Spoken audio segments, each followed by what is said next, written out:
हाँ, तो हम आपका स्वागत कर रहे हैं आज के इस लेक्चर में। ये लेक्चर है किनके लिए भाई? आईआईटी, जेईई, नीट, सीयूईटी और बोर्ड वाले स्टूडेंट के लिए 11th क्लास के एटॉमिक स्ट्रक्चर से लिया गया एक पार्ट है, जिसमें हम आज सभी फॉर्मूले लिस्ट को बढ़िया से समझेंगे। जो इम्पोर्टेंट कॉन्सेप्टवा है उसको भी देखेंगे।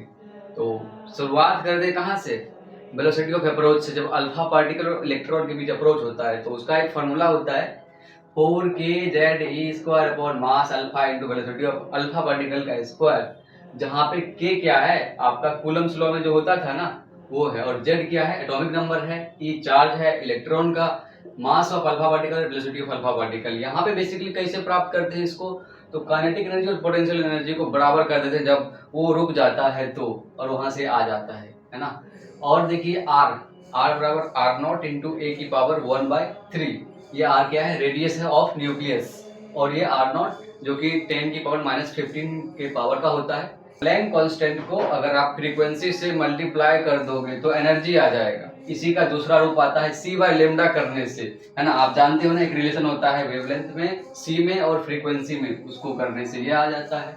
फिर देखो फोटो इलेक्ट्रिक इफेक्ट, न्यूटन साहब की बात आती है, एनर्जी बराबर h/0 plus kinetic energy maximum, है ना। फिर h बराबर ये फाई आ जाता है। इसको क्या कहते हैं? एक कांस्टेंट होता है जिसका नाम फाई बोलते हैं, और ये मैक्सिमम काइनेटिक एनर्जी।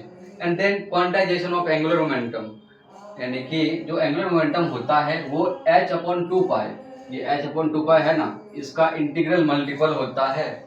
फिर देखो एनर्जी की बात करते हैं, -13.6 इंटू z²/n²। ये सभी बोहर एटॉमिक मॉडल जो होता है, जिसमें कि एक गोला होता है, एक रेडियस होता है, यहाँ पे इलेक्ट्रॉन किसी स्पीड से घूम रही होती है, तो वहां से सब कुछ कंजर्वेशन लगा के सेंट्रीफ्यूगल फोर्स, सेंट्रीफ्यूगल फोर्स और इलेक्ट्रोस्टैटिक फोर्स करने से ये सब फॉर्मूला आता है। जैसे रेडियस की बात करें तो 0.529 n²/z, और स्पीड की बात करते हैं 2.18 × 10⁶ z/n। ये ध्यान में रखना है, n²/z और z/n, यहाँ पे z²/n², ठीक है। और लेमडा बराबर क्या होता है? h upon mass into velocity, और ये इसको क्या बोलते हैं? मोमेंटम। और 1/λ जो वेव नंबर होता है उसका वैल्यू होता है r(z²) 1/n1² - 1/n2²। मान लो ये n1 है, यहाँ से n2 है, और यहाँ से अगर यहाँ ट्रांजिशन हुआ इलेक्ट्रॉन का तो ये फॉर्मूला है। और z क्या है? एटॉमिक नंबर है। r क्या है? रिडबर्ग कांस्टेंट है। और देखिए यहाँ पे हाइजेनबर्ग साहब का एक अनसर्टेनिटी प्रिंसिपल भी आता है, जो कि पोजीशन और मोमेंटम को जो चेंज होता है वो ग्रेटर देन इक्वल होता है h/4π, जो कि एक कांस्टेंट होता है। अब देखिए कुछ क्वांटम नंबर्स होते हैं n, l, m, s, उसकी बात कर लेते हैं। n मतलब क्या हुआ? प्रिंसिपल क्वांटम नंबर, जो कि साइज को बताता है और एनर्जी लेवल को बताता है कि कहाँ पे है ना। इस प्रकार से होता है, n बराबर 1 है, 2 है, 3 है ना। तो ये, और l होता है एजीमुथल क्वांटम नंबर, जिसका की वैल्यू होता है 0 से लेके n-1 तक, यहाँ पे लिखा हुआ है। और ये शेप को बताता है कि किस शेप का है ना। l बराबर 0 है, 1 है, 2 है। 0 मतलब ये s वाला हो गया, ये मतलब p वाला हो गया, और ये मतलब d वाला हो गया। यहाँ पे 0 लोब है, यहाँ पे 1 लोब, यहाँ पे 2 लोब है, ठीक है। और देखिए m क्या बताता है? ओरिएंटेशन को बताता है। और m का जो वैल्यू है वो -l से +l के बीच का होता है सभी नंबर्स। और नंबर ऑफ ऑर्बिटल्स जो होते हैं टोटल n² के बराबर होता है। And number of electron in an orbital 2n² के बराबर होता है। अब आप मुझे बताइए, ये जो बोर्ड पर लिखल वाला कचरा था वो समझ में आया? कुछ नहीं समझ में आया तो मुझे कमेंट में पूछ लीजिए, या फिर लिख के रख लीजिए अभी के लिए। मैं लाइव आऊंगा उस टाइम मुझे पूछ लीजिएगा। टेलीग्राम पे पूछ सकते हैं, कहीं भी पूछ सकते हैं, लेकिन इसको जानना आपके एग्जाम के लिए, ये सभी एग्जाम इधर है, इधर भाई के लिए बहुत इंपॉर्टेंट है। नोट कर लीजिए इसको। तो दोस्तों एटॉमिक स्ट्रक्चर का एंड इसी बोर्ड के साथ होना है। आप अगर अभी तक बने हैं तो ये आपके लिए अच्छी बात है, और इतने लोग तक देर तक बच्चे देखते नहीं हैं अक्सर। देखिए क्या है, सबसे पहले देखिए साई और साई स्क्वायर। साई क्या होता है? बेसिकली ऑर्बिटल वेव फंक्शन होता है, जो कि बेसिकली कोऑर्डिनेट ऑफ इलेक्ट्रॉन को बताता है कि इलेक्ट्रॉन का क्या कोऑर्डिनेट है। उसके बाद साई स्क्वायर, ये प्रोबेबिलिटी डेंसिटी ऑफ इलेक्ट्रॉन को बताता है कि कहाँ पे इलेक्ट्रॉन है, कहाँ पे नहीं है, कहाँ पे नोड है, कहाँ पे नोड नहीं है ना। तो यहाँ पे आप देख सकते हैं 1s के लिए हमने बनाया है कि इलेक्ट्रॉन किस प्रकार से 1s में होता है। s वाला गोल होता है ना, तो फर्स्ट एस के लिए ये जो सेंटर है वहाँ पे मैक्सिमम होता है, और दूर जाते हैं तो प्रोबेबिलिटी डेंसिटी साइन स्क्वायर कम होते जाता है। और 2s के लिए देखिए यहाँ पे सेंटर पे मैक्सिमम होता है, फिर अचानक से 0 हो जाता है, एक नोड आ जाती है जहाँ पे कुछ नहीं है ना, ये यहाँ पे नोड है, ठीक है, और उसके बाद थोड़ा सा इलेक्ट्रॉन मिलता है, फिर दूर जाते हैं तो कुछ इलेक्ट्रॉन नहीं मिलता है।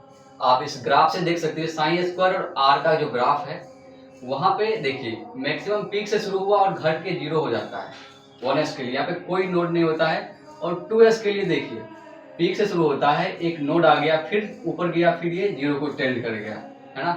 और थोड़ा सा ये देख लीजिए डी ऑर्बिटल उसका फिगर कैसे बनाते हैं, ये x कोऑर्डिनेट है, y कोऑर्डिनेट है, ठीक है, तो इसको dxy कैसे बनाते हैं, ये बीच से आपको ऐसे कर देना है, फिर ऐसे करना है, तो इसका नाम dxy हो गया भाई। इसके अकॉर्डिंग 45 डिग्री पे आपको लोब बना देना है, 2 लोब डी ऑर्बिटल के लिए, तो ये हो गया डी वाई जेड, ये हो गया डी जेड एक्स, और ये हो गया d x square minus y square. यहाँ पे ध्यान देने वाली बात है ये कोऑर्डिनेट के अलावा ही दोनों लोब हैं। एंड यहाँ पे देखिए डी जेड स्क्वायर, एक है जेड के अलावा एक लोब जो प्योर वाइटल है, और ये है वाई के अलावा, है ना, जहाँ पे कुछ भी नहीं है। एंड आप वो प्रिंसिपल देखिए, कुछ प्रिंसिपल होते हैं इलेक्ट्रॉनिक कॉन्फ़िगरेशन प्राप्त करने के लिए, आपके सिलेबस में ये भी है, 35 तक आपको जानना होता है एडवांस के लिए।